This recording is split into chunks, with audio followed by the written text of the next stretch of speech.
engaging students, through engaging students in subject matter, enriching their lives, so that as adults, as they go through life, they learn how to engage the great questions that we do as humans and always have.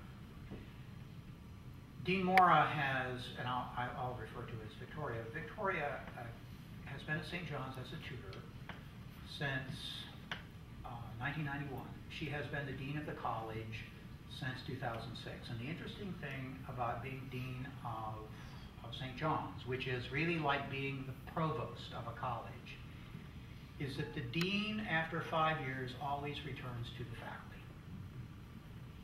And I've always felt that it's very important for anybody in higher education who does administrative work to always retain a discipline identity, to always retain the love and the concern for that field. And St. John's ensures that by saying, you know what, you may be ambitious, but guess what?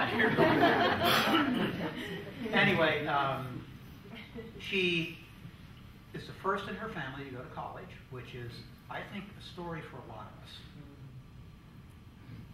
And a story certainly for a lot of our students.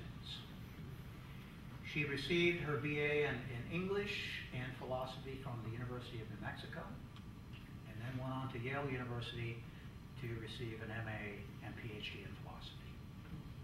Now, having said that, you might think of philosophers as woolly-headed folks or overly picky about language, and they can be either, but she is, I will tell you, not that. She is what we treasure most in a philosopher, a very thoughtful person. So with nothing more to say, I couldn't add anything to that. I give you Victoria Mora.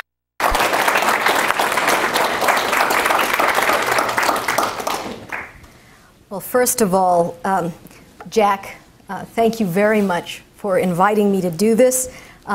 Your president, Mr. Chamberlain, is here, and I thank you as well for having me. It's been wonderful so far. Your hospitality at this college rivals that of Santa Fe and of St. John's, and I've been treated wonderfully and really enjoyed my stay. I particularly enjoyed the seminar this afternoon with your wonderful faculty who came. The questions were terrific, thoughtful, and very engaging, and so I was grateful to have that opportunity. It certainly stimulated me thinking in directions that I hadn't in a while, and reminding me about my purpose at St. John's as dean. And any of you who've done administrative work know that you get so bogged down with the big picture, you sometimes forget the exhilaration that happens in the classroom, and your faculty reminded me of that today with their questions. So thanks to the faculty. So the title of my paper is A Modest Proposal in Favor of an Inefficient Education. And I've dedicated the paper to Dr. Norm Levan on the occasion of his birthday, and in honor of the remarkable contributions that he has made through his own commitment to education, both personal and in terms of his philanthropy, and especially his testament to the power of education to transform human beings. Part of the impact of what is now called the Great Recession has been an impressive number of news stories on higher education, treating everything from its cost to its efficacy in preparing students for our fast-paced, technologically based world. Many have called into question the ends of higher education and its worth.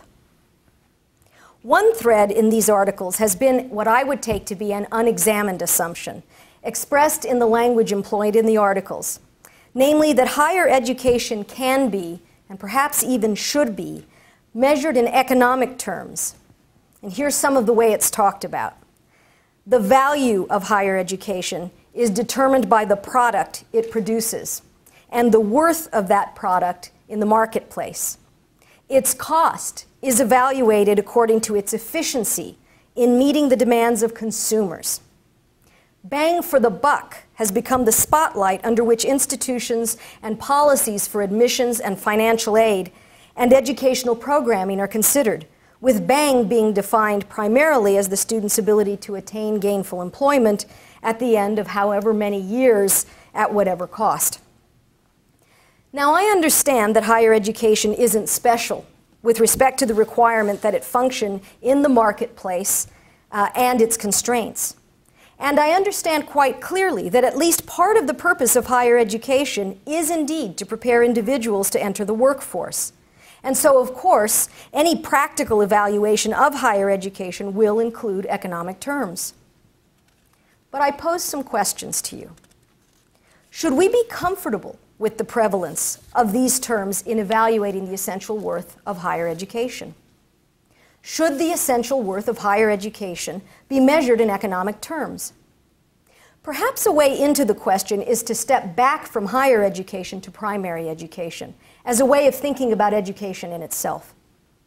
Would we as parents, as educators, as citizens, be comfortable with viewing our children's education from a